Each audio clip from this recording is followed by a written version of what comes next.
స్వయంవరం. తీరిక వేళ పిల్లలు పెద్దలు విని ఆనందించండి. అవంతి నగరాన్ని పాలించే మహారాజు చంద్రశేఖర్, రాణి శారదాంబ. ఆ ఇద్దరికి చాలా కాలానికి కుమార్తె పుట్టింది. ఆమె పేరు చంద్రకాంత. రాజు దంపతులు ఆమెను ప్రాణప్రదంగా పెంచుతున్నారు. ఆమె పుట్టినప్పుడే మేనత్త కొడుకు రవీంద్రశేఖర్కి ఇచ్చి పెళ్లి చేయాలని పెద్దలు అనుకున్నారు. ఆ ఇద్దరూ కూడా ఒకరికొకరు సన్నిహితులుగా చిన్నప్పటి నుండి కలిసిమెలిసి తిరిగేవాళ్లు. పెళ్లి చేసుకోవాలని రవీంద్రశేఖర్, చంద్రకాంతలు ఉబలాట పడేవారు. రవీంద్రశేఖర్ కూడా మేనమామల పెంపకంలో అవంతి నగరంలోనే ఉండేవాడు. రవీంద్రశేఖర్ని అన్ని విద్యలో ఆరితేరేటట్లు చేశాడు రాజు. కత్తి పట్టడంలో రవీంద్రశేఖర్ అంతటి ధీరుడు మరెక్కడా లేడు అనిపించాడు. అతనికి వేటాడటం అంటే మోజెక్కువ. తరచూ వేటకు వెడుతుండేవాడు. ఏవో జంతువులను వేటాడి తెస్తుండేవాడు. రాకుమారి చంద్రకాంత విద్యాధికురాలే కాదు, ఎంతో సౌందర్యవతి కూడా. ఇలా ఉండగా రవీంద్రశేఖర్ ఎప్పటి అలవాటు ప్రకారం వేటకు వెళ్ళాడు. అంతే, వెళ్ళినవాడు తిరిగి రాలేదు. అతను ఏమైంది తెలియక రాజదంపతులు ప్రత్యేక గూఢచారులని ఏర్పాటు చేసి వెతికించారు. అతని ఆచూకీ తెలియలేదు. మరో వారం రోజులు గడిచింది. రాజకుమారి చిన్నతనంలోనే రాజగురువు ఆస్థాన జ్యోతిష్యులు ఫలానా రోజున వివాహం చేస్తే ఆమెకు సకల భోగభాగ్యాలు అనుభవించుతుందని, మహారాణిగా సింహాసనం అలంకరించుతుందని, అనుకూలుడైన భర్త సాటిలేని వీరుడు లభిస్తాడని చెప్పారు. అప్పట్లో రవీంద్రశేఖర్ని మించిన వారు లేరని, అతనే పెళ్లాడతాడని, ఆ శుభదినం ఫలానా రోజని రవీంద్రశేఖర్కి, చంద్రకాంతలకు తెలియపరిచారు జ్యోతిష్కులు. ఆ శుభదినం కోసం ఆ ఇద్దరూ ఎదురు చూస్తున్నారు. ఆ సమయంలోనే వేటకు వెళ్లిన రవీంద్రశేఖర్ తిరిగి రాలేదు. ఆ శుభదినం రానే వచ్చింది. రవీంద్రశేఖర్ మీద ఆశతో వివాహం జరపకుండా కొంత వ్యవధి తీసుకోవచ్చునా అని అడిగితే ఆస్థాన జ్యోతిష్యుడు ఆనాడు కనుక వివాహం జరగకపోతే రాకుమారి చంద్రకాంత అష్టకష్టాలు పాలవుతుందని అన్నారు రాజగురువు. అంతేకాకుండా స్వయంవరం ఏర్పాటు చేయమన్నారు. ఆ సందర్భంలో వీరాది వీరులు అయిన రాకుమారుల్ని ఆహ్వానించమన్నారు. ఆ రోజున వివాహమైతే ఆమె భవిష్యత్తు ఎవరిని చేసుకున్నప్పటికీ బాగుంటుందని చెప్పారు వాళ్ళు. ముహూర్తకాలం 2 రోజుల్లోకి వచ్చింది. ఆమె ఉద్యానవనంలో చెలికత్తెలతో ఉండగా ఒక సర్పం వేగంగా ఆమె వద్దకు వస్తున్నది. చెలికత్తెలు పాము అని అరవడంతో ఆ పాము భయపడి ఎటో వెళ్ళిపోయింది. రాజభటులు పాము కోసం వెతకసాగారు. పాము కనపడలేదు. ఆ రాత్రి ఆ పాము రాకుమారి చంద్రకాంత శయ్యామందిరంలో ప్రవేశించింది. దాన్ని చూసి చెలికత్తెలు పాము పాము అని అరిచారు. మళ్లీ భటులు దాన్ని పట్టుకొని చంపాలని ప్రయత్నించారు. పాము మళ్లీ తప్పించుకుని ఎటో వెళ్ళిపోయింది. మళ్లీ కొంతసేపటికి రాకుమారి శయ్యామందిరంలో అడుగుపెట్టి పాన్పు మీద కూర్చుంది.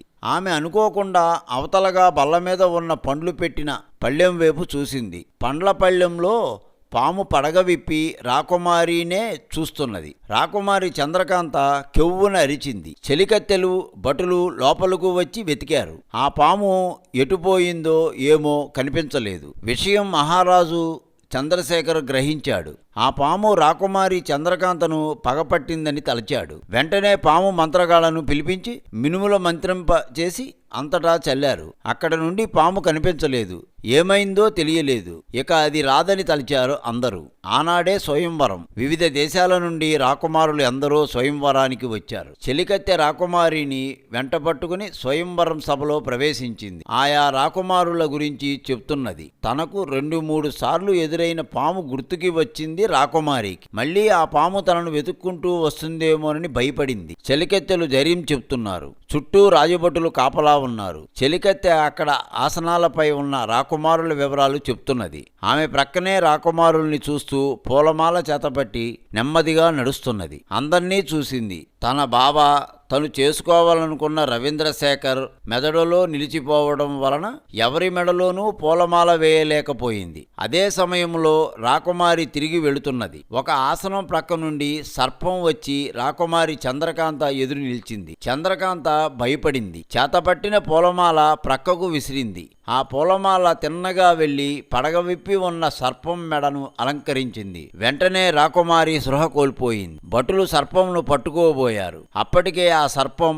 రవీంద్రశేఖర్గా మారి నిలబడింది. అందరూ ఆశ్చర్యానికి గురైనారు. చెలికెత్తులో రాకుమారి మొహాన నీళ్లు చల్లి ఆమెకు స్పృహ వచ్చేటట్లు చేశారు. రవీంద్రశేఖర్ కంటపడటంతో రాజదంపతులు ఆశ్చర్య ఆనందాలతో ముందుకు వచ్చారు. అప్పటికే రవీంద్రశేఖర్ రాజకుమారి చంద్రకాంతను ఒడిలోకి తీసుకుని ఆమెను నుదుటి మీద పట్టిన చెమట బిందువుల్ని తనపైనున్న ఉత్తరేయంతో అద్దుతున్నాడు. రాకుమారి చంద్రకాంత కళ్ళు తెరిచి రవీంద్రశేఖర్ని చూసింది. తృప్తిగా ఊపిరి పీల్చుకుంది. అతని ఒడిలోకి రవ్వంత జరిగి పడుకుంది. అనంతరం రవీంద్రశేఖర్ని అడిగారు, వీరా, నువ్వు పాముగా వచ్చావేమిటి?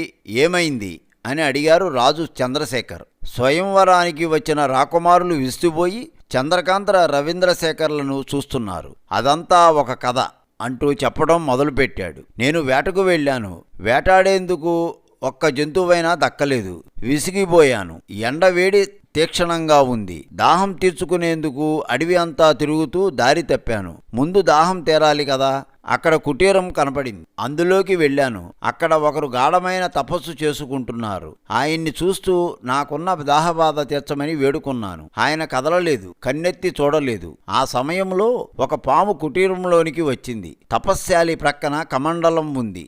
అందులో నీరు త్రాగాలని అటు వెళుతున్నాను. ఆ పాము నా దారికి అడ్డు వచ్చింది. నాకు కోపం వచ్చి ఆ పాము తలపట్టుకుని గిరగరా తిప్పి విసిరేశాను. పొరపాటున దాన్ని తపస్శాలి వైపు విసరడంతో అది వెళ్ళి తపస్శాలి తల మీద పడింది. నేను వెళ్ళి కమండలంను అందుకుని అందులోని నీరు త్రాగి దాహం తీర్చుకున్నాను. తపస్శాలి కళ్ళు తెరిచాడు. రవీంద్రశేఖర్ మీద మండిపడ్డాడు. మూర్ఖుడా, నేను నాగఋషిని. నాకు తపోభంగం చేయడం కాకుండా మా దూతను నా మీదకు విసురుతావా?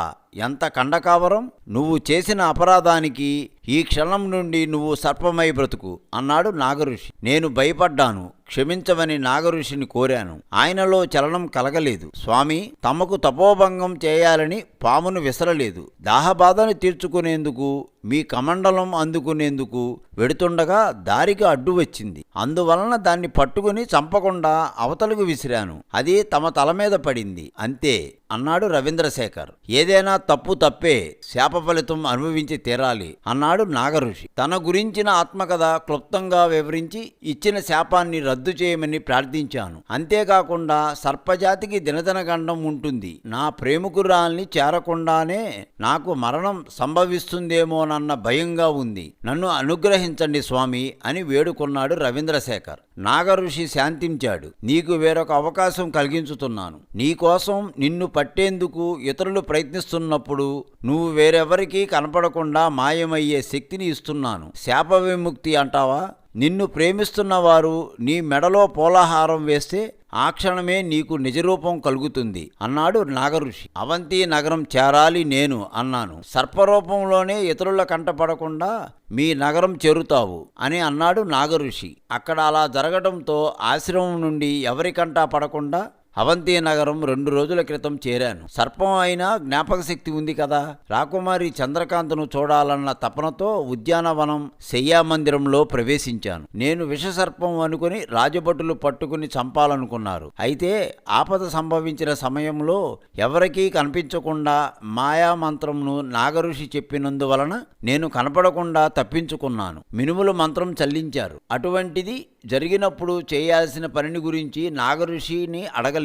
అందువలన ఆ ప్రాంతంలోకి రాలేకపోయాను. ఈ రోజున మా వివాహానికి రాజగురువులు, ఆస్థాన సిద్ధాంతులు ముహూర్తం పెట్టి ఉన్న సంగతి గుర్తుంది. మినుములు చల్లని స్థలం స్వయంవరం ఏర్పాటు చేసిన స్థలం. అందువలన అక్కడికి రాగలిగాను. నిన్ను చూసి పగబట్టిన సర్పం అని రాకుమారి చేతిలోని పూలమాలను అవతలకు విసిరింది. బ్రహ్మలిఖితంలో మేమిద్దరం ఆలుమగలం అవ్వాలని ఉంది కనుక ఆ మాల నా మెడలో పడటం నాకు శాప విమోచనం అయ్యి రవీంద్రశేఖర్గా నా చంద్రకాంతను కలవడం జరిగింది. ఇది జరిగిన కథ.